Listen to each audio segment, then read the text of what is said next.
Je me suis retrouvée à l'hôpital pendant notre lune de miel et aucune des fois suivantes, je n'ai pu le gérer.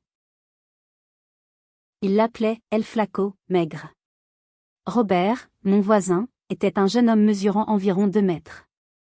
Il était gentil et respectueux, toujours soucieux de son apparence et de ses soins personnels, car il travaillait dans un bureau et était en contact avec le public. Cependant, sa maigreur était plus visible en raison de sa taille. Pour moi, il était passé inaperçu jusqu'au jour où il a commencé à me montrer ses attentions. Peu de temps après, nous avons commencé une romance à l'ancienne. Ce n'était rien de plus que quelques baisers quand personne ne regardait, il n'a jamais essayé de s'approcher trop près de moi, même avec une caresse abusive, et s'il ne me caressait pas avec méchanceté, je le lui ferais encore moins. Je me souviens des après-midi que nous passions ensemble dans le parc près de nos maisons. Nous marchions main dans la main, profitant de la douce brise et du bruit des feuilles bougeant au gré du vent.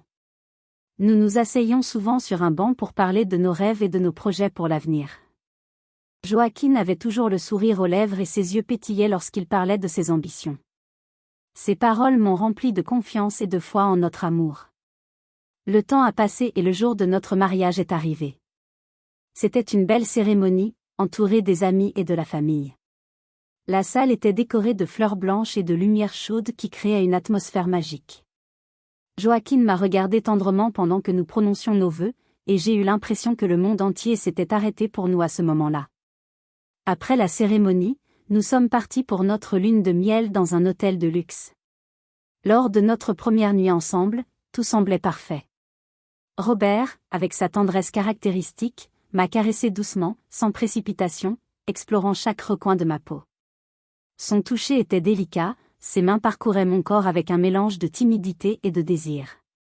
Cependant, en matière d'intimité, je me suis rendu compte que mon manque d'expérience m'empêchait de savoir si son pénis était de taille normale ou exagérément gros. Pour moi, cela semblait proportionné à sa taille. J'ose dire que Robert n'était pas non plus très expérimenté, car il n'utilisait aucun type de lubrifiant, s'appuyant uniquement sur ma lubrification naturelle. Nous nous sommes caressés puis il a essayé de me pénétrer.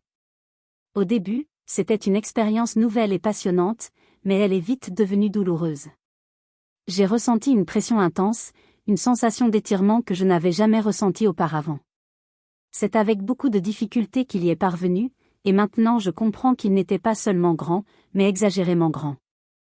Je savais que c'était normal de saigner un peu, mais pas autant que moi. Comme mon saignement ne s'est pas arrêté, il a dû m'emmener à l'hôpital, où ils m'ont dit que j'avais une déchirure au vagin et l'ont prévenu qu'ils devaient s'abstenir pendant au moins 8 jours. Ces jours ont été difficiles pour nous deux. Anxiété et inquiétude mêlées au désir d'être ensemble. Joaquin était compréhensif, mais je voyais sa frustration à chaque fois que nous évitions le sujet.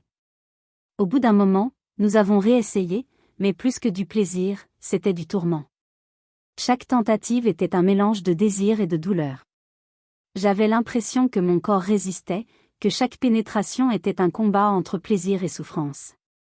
Cela a continué à se produire lors des tentatives ultérieures. Nous avons demandé de l'aide médicale et le conseil qu'ils m'ont donné était d'attendre que je m'adapte, ce qui n'est jamais arrivé. Notre relation a commencé à se détériorer. Les nuits où nous parlions et rions devenaient silencieuses et remplies de tension. Les jours passaient et chaque tentative ratée nous séparait davantage. Nous avons réalisé que malgré l'amour que nous avions l'un pour l'autre, notre vie intime affectait profondément notre bonheur. Finalement, nous avons dû prendre la décision difficile de divorcer, non pas à cause d'une incompatibilité de caractère, mais à cause de la taille exagérée de son pénis. Finalement, je me suis remariée sans aucun problème. Ma nouvelle relation était complètement différente. J'ai trouvé quelqu'un avec qui l'intimité était naturelle et agréable dès le début. J'ai pu vivre l'amour d'une manière que je n'aurais jamais imaginé possible. J'ai entendu dire que Joaquin avait le même problème avec sa nouvelle femme. J'étais triste de savoir qu'il souffrait également de quelque chose qui échappait à son contrôle. Grâce à cette expérience, j'ai beaucoup appris sur l'amour, l'intimité et l'importance de la compatibilité physique dans une relation. Même si mon mariage avec Joaquin n'a pas fonctionné, je me souviendrai toujours avec émotion des moments que nous avons partagés et de la leçon de vie qu'il m'a enseignée.